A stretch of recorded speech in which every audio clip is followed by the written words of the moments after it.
সঙ্গে বিদ্বেষ পোষণ করেছে, ওই সমস্ত বিয়াদবের বাচ্চারা বাংলার জমিন থেকে পালিয়ে যেতে বাধ্য হয়েছে। কথা বলে ঠিক কিনা? কাজেই 90% মুসলমানের দেশে, যেই দেশে আল্লাহু আকবারের ধ্বনিতে সূর্য ওঠে, যে দেশে আল্লাহু আকবারের ধ্বনিতে সূর্য ডোবে, সেই বাংলার জমিনে ভারতের দালালের বাচ্চারা যদি 1 ইঞ্চি জমি যদি দখল করতে আসে, আমরা কারা কারা জান মাল দিয়ে ওই ভারতের কুলাঙ্গারদের বিরুদ্ধে শাহজালালের এই ভূমিকে কারা রক্ষা করব? হাত উঁচু করে আল্লাহকে দেখায় দেন, আল্লাহু আকবার বলেন। নারায়ে তাকবীর। আমরা শাহজালালের সৈনিক। আজকে এই গাজীপুর শ্রীপুরে আমি পরিষ্কার ভাষায় বলতে চাই, অনেকে গরম বক্তব্য দিলে বলে যে আপনারা গরম বক্তব্য কেন দেন। আল্লামা মামুনুল হক সাহেবকে আপনারা চিনেন কিনা? রফিকুল ইসলাম মাদানীকে চিনেন কিনা?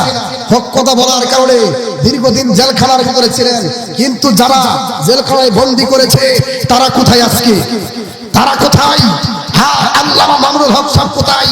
তারা মামুনুল সাহেবের কণ্ঠকে রুদ্ধ করতে চেয়েছিল, মামুনুল সাহেবের বিরুদ্ধে অবস্থান নিয়েছিল, রফিকুল ইসলাম মাদানীর বিরুদ্ধে অবস্থান নিয়েছিল, সাকাওয়াত হোসেন রাজীর বিরুদ্ধে অবস্থান নিয়েছিল। তারা আজকে দেশে নাই। কথা বলেন ঠিক কিনা? তার মানে প্রমাণ হলো মুসলমান পরিষ্কার ভাষায় বলতে চাই, ইসলাম আলেমদের সঙ্গে বিদ্বেষ পোষণ করে বাংলার জমিনে কোনো বিয়াদবের বাচ্চা, কোনো নাস্তিকের বাচ্চা, কুলাঙ্গারের বাচ্চা টিকতে পারবে না। কথা বলেন ঠিক কিনা? এখন দেশ চেঞ্জ হয়ে গেছে যুবকদের কারণে। কথা বলেন ঠিক কিনা? যুবকদের কারণে ইসলামের বিজয় হয়েছে। আজ যারা মুসলমানদের বিরুদ্ধে, ইসলাম আর কোরআনের বিরুদ্ধে, দাড়িটুপির বিরুদ্ধে যারা আলেমদেরকে মৌলবাদ বলবেন, আলেমদেরকে জঙ্গিবাদ বলবেন, আল্লাহর কসম করে বলি, শরীরে রক্ত এক বিন্দু থাকা পরিমাণ পর্যন্ত আল্লাহর কসম করে বলি ওই বিয়াদবদের বিরুদ্ধে জবাব দেব। কথা বলেন মুসলমান ঠিক কিনা? আমার এই টানা প্রোগ্রাম আগামীকালকে টাঙ্গাইলে প্রোগ্রাম ছিল, সেখানে আমার মাহফিলে বাধা হয়েছে। সেখানে আমার সামনে থেকে মাইক তুলে নিয়েছে। আমার সামনে থেকে মাইক তুলে নেওয়ার পরে সমস্ত শ্রোতারা ওকে জুতা ফেটা করেছে, জুতা ছিঁড়ে দিয়েছে। তারপরে আমি বললাম যে আপনারা থামান, আর জুতা ছিঁড়েন না। কারণ আগের দিনে বাধা দিলে কেউ কিছু বলতে পারতো না, কিন্তু মন চাইতো কিছু একটা বলি। কিন্তু এখন আবহাওয়া চেঞ্জ হয়ে গেছে, কিন্তু এখন সূর্য ওরকম ভাবে তারা মনে করছে যে পূর্ব দিক পশ্চিম দিক দিয়ে সূর্য ওঠে, তাদের জন্য ছিল এরকম। কিন্তু না, আমি পরিষ্কার ভাষায় বলবো মুসলমান বন্ধুগণ, আগামী দিনে যদি ইসলামের জন্য আল্লামা মামুনুল হক সাহেব, রফিকুল ইসলাম মাদানী সাহেব যদি ডাক দেয়, মুসলমান কাপড়ের কাপড় বেঁধে জিহাদের ময়দানে কারা কারা যাবেন? কারা কারা যাবেন? তৈরি আছেন তো ইনশাআল্লাহ? তৈরি আছেন তো ইনশাআল্লাহ মুসলমান? আমার মুসলমান বন্ধুগণ, আমি যে গরম বক্তব্য দিতেছি অনেকের গায়ে জ্বালা পোড়া হচ্ছে। অনেকে বলতেছে যে এখানে তাফসীর, এখানে মাহফিল দিছে, চিল্লা চিল্লি করে কেন? আল্লামা মামুনুল সাহেবের বিরুদ্ধে সেই অভিযোগ তুলেছিল। মামুনুল সাহেবকে বলেছে যে এটা চিল্লা চিল্লি করে কেন? কিন্তু মামুনুল সাহেব কি জবাব দিয়েছে আপনারা শুনছেন? তিনি পরিষ্কার ভাষায় জবাব দিয়েছে যে আমি আল্লামা মামুনুল সাহেব, আমি এই গরম বক্তব্য দিই দুনিয়ার কোন মানুষকে সন্তুষ্টি করার জন্য না। আমার এই গরম বক্তব্য যদি কেউ ভুল প্রমাণ করতে চাই, কেউ ভুল প্রমাণ করতে পারে, আমি আর গরম বক্তব্য দেব না। আল্লামা মাওলানা সাহেব তুমি বলেছে যে আমার এই গরম বক্তব্য দেওয়ার কারণে সারা বাংলার জমিনে এই আল্লাহু আকবার স্লোগান উঠেছে না ভাই?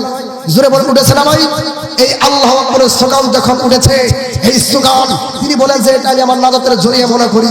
সেই বাংলাদেশে যারা আল্লাহু আকবার স্লোগানকে বিদ্বেষ পোষণ করবে, আল্লাহু আকবার স্লোগানকে যারা এরকম ভাবে দুশ্মনী মনে করবে, জয় শ্রীরামের স্লোগান দিয়েছে, আল্লাহু আকবার স্লোগান বন্ধ করেছে, আমরা বলতে চাই জয় শ্রীরামের স্লোগান নয়, নারায়ে তাকবীর আল্লাহু আকবার স্লোগান করবে।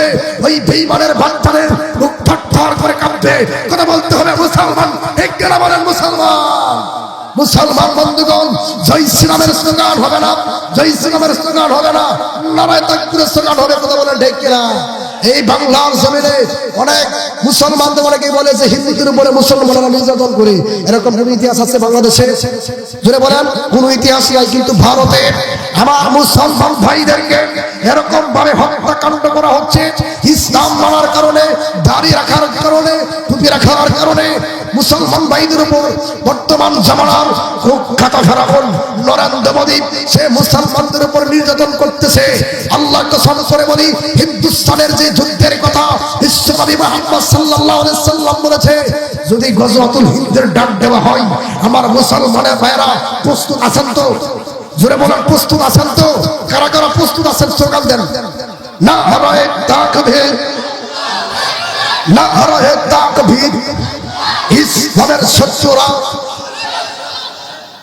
আমার ভাইরা, এই স্লোগান আগে আমরা দিতে পারতাম না। আমাদেরকে মাহফিলে ওঠার আগে লম্বা লিস্ট দিয়ে দিতে, যে হুজুর এইভাবে আলোচনা করেন, এইভাবে আলোচনা করেন। এরকম লোক এখন কোথায়? এখন তো আর বলতে পারে না, এখন তো আবহাওয়া চেঞ্জ হয়ে গেছে। লিস্ট ধরে দিত, এরকম ভাবে লিস্ট ধরে দিয়া তারা বলতো যে হুজুর এইভাবে আলোচনা করেন, কিন্তু এখন তো তারা নাই। 14 বছর পর্যন্ত, 20 বছর পর্যন্ত মাদ্রাসায় লেখাপড়া করে তোমার মতো মূর্খের কাছ থেকে জ্ঞান নিতে হবে আমরা কিভাবে কথা বলবো। বেয়াদব, টাটকা বেয়াদব কথা বলে ঠিক কিনা? ওই সমস্ত বেয়াদবের বাচ্চাদের পতন হয়েছে। আজ যারা বাংলার জমিনে এরকম ভাবে দুঃসাহস দেখাবে, এই দুঃসাহস দেখানোর মতো লোক পৃথিবীর জমিনে, এই বাংলার জমিনে, মুসলমানদের জমিনে এখন পর্যন্ত লোক পাওয়া যাবে না। এই বর্তমান স্বাধীন বাংলাদেশের কথা বলেন ঠিক কিনা? দেশ স্বাধীন হয়েছে, চুরি করে নাই, ছিনতাই করে নাই। রাস্তায় মোবাইল নিয়ে গেলে, এই টাকা নিয়ে গেলে মানুষ একটা দরফর করে যে আমার টাকা ছিনতাই করে নিয়ে যাবে। কথা বলেন ঠিক কিনা? কথা বলেন ঠিক কিনা? ইসলামের বিজয় যখন হবে, একটা নারী, একটা সুন্দরী নারী এই এক ঢাকা শহরের ভিতর দিয়ে সে সুন্দরভাবে হেঁটে যাবে, কোনো যুবক ডিস্টার্ব করবে না, এরকম হবে। একটা মেয়ে যদি যায়, 5-10 জন যুবক পিছিয়ে লাগে কিনা? তখন ইসলাম কায়েম হবে। যখন একটা মহিলা যাবে, কোন যুবক তাকাবের সাহস পাবে না। কথা বলেন ঠিক কিনা?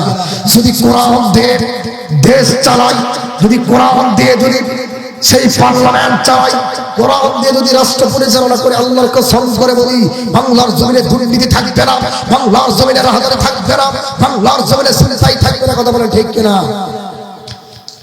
অনেকে বলে যে দুর্নীতি মুক্ত দেশ গড়ি, রাস্তায় লেখা থাকে কিনা? জোরে বলেন, লেখা থাকে কিনা? দুর্নীতি মুক্ত দেশ গড়ি নাকি বললেই হলো? যদি দুর্নীতি মুক্ত যদি দেশ করতে চাও, মুসলমান কোরআনকে সামনে রেখে তোমার বিচার করতে হবে। বর্তমান জমানায় কিছু বিচারক আছে যে অন্যায় যে করেছে, যে অন্যায় করেছে কিছু টাকা দিলে তার পক্ষে বিচার দেয়, তার পক্ষে বিচার রায় করে যায়। কথা বলেন ঠিক কিনা?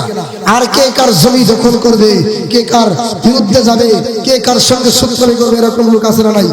জোরে বলেন। যারা এরকম করবে তারা, আল্লাহর কসম করে বলি, গাজীপুর শ্রীপুরের মানুষদেরকে আমি বলে দিচ্ছি, এরকম যতই করুক না কেন তারই ক্ষতি হবে। আপনি একজনের ক্ষতি করবেন, আপনি একজনের ক্ষতি করলেন না, নিজের ক্ষতি করলেন। কথা বলেন ঠিক কিনা? মুসলমান বন্ধুগণ, এই ইসলামের বিজয়ের জন্য আপনার আমার সর্বপ্রথম বুকে সাহস থাকতে হবে। কথা বলেন ঠিক কিনা? মুসলমান মুহাম্মদ সাল্লাল্লাহু আলাইহি সাল্লামের সামনে সাহাবায়ে কেরামরা বলে, ইয়া রাসূলুল্লাহ, ইয়া হাবিবাল্লাহ, ওগো আল্লাহর নবী গো, আপনি যেভাবে বলবেন, আপনি যদি বলেন যে জিহাদের জন্য প্রস্তুত, আমরা আমাদের বউ বাচ্চা রেখে জিহাদের ময়দানে গিয়ে জিহাদ করতে করতে শহীদ হয়ে যাব। মুহাম্মদ সাল্লাল্লাহু আলাইহি সাল্লাম যখন ডাক দিয়েছে, ওই মুনাফিকের বাচ্চারা সে মুহাম্মদ সাল্লাল্লাহু আলাইহি সাল্লামের সামনে এক কথা বলেছে, আর তাদের পক্ষে যখন তাদেরকে জিহাদের ডাক দেওয়া হয়েছে, তারা ঘরের ভিতরে বসে রয়েছে। এরকম মুনাফিকের বাচ্চা আছে না নাই? বর্তমান জীবন আছে না নাই? এই মুনাফিকি থাকলে আপনার ঠিকানা হবে জাহান্নাম। কথা বলেন ঠিক কিনা? এখানে শহীদ বরণ চান কারা কারা হাত উঠান? শহীদ বরণ চান কারা কারা হাত উঠান? এই ভাই, এখানে কোরআনের আলোচনা চলতেছে, এখানে কিসের আলোচনা করতেছেন আপনি? এখানে আপনি এইদিকে শুনেন, আলোচনা করলে বাইরে কে করেন? হাত নামান সকলে। ইসলামের কথা, কোরআনের কথা যারা বলবে আগ্রহের সাথে শুনতে হবে। এখানে আলাপ করলে আরো 5 জনের মনোযোগ ওইদিকে চলে যাবে। কথা বলেন ঠিক কিনা? আপনারা পার্সোনাল যদি কোনো আলাপ আলোচনা থাকে তাহলে ওইদিকে গিয়ে আলোচনা করবেন। আমার মুসলমান বন্ধুগণ, আমি আপনাদের সামনে যে আয়াতে কালিমা তেলাওয়াত করেছি, যে তোমরা কিভাবে আল্লাহর উপর কুফরি করো, এই জমিন কার? কথা বলতে হবে মুসলমান, এই জমিন কার, এই আসমান কার, এই রাজত্ব কার, ক্ষমতা কার? জোরে বলেন, কথা বলেন মুসলমান, কথা বলেন। এই রাজত্ব, এই সব কিছুর মালিককে? আমার মুসলমান বন্ধুগণ, যেমন বন্ধ রাখা যাবে না, এই সমস্ত কিছুর মালিককে। আমার আপনার আল্লাহ, সেই আল্লাহ তিনি ওই ফেরাউনকে পতন করেছে, নমরুদকে পতন করেছে, হামানকে পতন করেছে, কারুনকে পতন করেছে। সেই আল্লাহ এখনো আছে না নাই? জোরে বলেন আছে না নাই? হাত যারা বাংলার জমিনে গাদ্দারি করবে, আলেমদের বিরুদ্ধে ব্যবস্থা গ্রহণ করবে, আলেমদেরকে মিথ্যা মামলা দেবে, আলেমদের বিরুদ্ধে ব্যবস্থা গ্রহণ করবে, আল্লাহর কসম করে বলি, দুনিয়ার কেউ যদি তার পক্ষে না থাকে, দুনিয়ার কোনো মানুষ থেকে সাজা দিতে না পারে, আল্লাহ রাব্বুল আলামিন তাকে পাকড়াও করবেন। কথা বলেন ঠিক কিনা? আল্লাহ দর ছাড় দেন কিন্তু ছেড়ে দেন না। কথাটা কিন্তু মনে রাখেন, আল্লাহ ছাড় দেন, কি করেন না, ছেড়ে দেন না। আমার মুসলমান বন্ধুগণ, এজন্য আমি আপনাদেরকে আজকের এই মাহফিল থেকে পরিষ্কার ভাষায় বলতে চাই, কাদিয়ানীরা কি? কাদিয়ানীরা কি? জোরে বলতে হবে মুসলমান, কাদিয়ানীরা কি? কাদিয়ানীরা কি? নবীর পরে নবী নাই, যে বলবে নবীর পরে নবী আছে থাপড়া তারপর টাক করে দিতে বলবে, ঠিক কিনা মুসলমান? গোলাম মোহাম্মদ কাদিয়ানী ভারতের পাঞ্জাবের গুরুদাসপুরে ওই বেশ্যা মহিলার পেটে জন্ম নিয়েছে। গোলাম আহমদ কাদিয়ানী সে বলেছে মুহাম্মদ সাল্লাল্লাহু আলাইহি সাল্লাম নেই রাসূল হে, আল্লাহর নবী নবী না, মুহাম্মদ সাল্লাল্লাহু আলাইহি সাল্লাম তিনি মিথ্যাবাদী, এরকম কথা বলেছে, এরকম কথা বলেছে। জোরে বলেন নাউজুবিল্লাহ। সেই গোলাম আহমদ কাদিয়ানী সে এরকম কথা বলেছে, নবীকে মিথ্যা, নবীকে অস্বীকার করেছে। তার বইয়ের ভিতরে সে লিখেছে যে আমি নবী, আমি রাসূল। জোরে বলেন নাউজুবিল্লাহ। এখন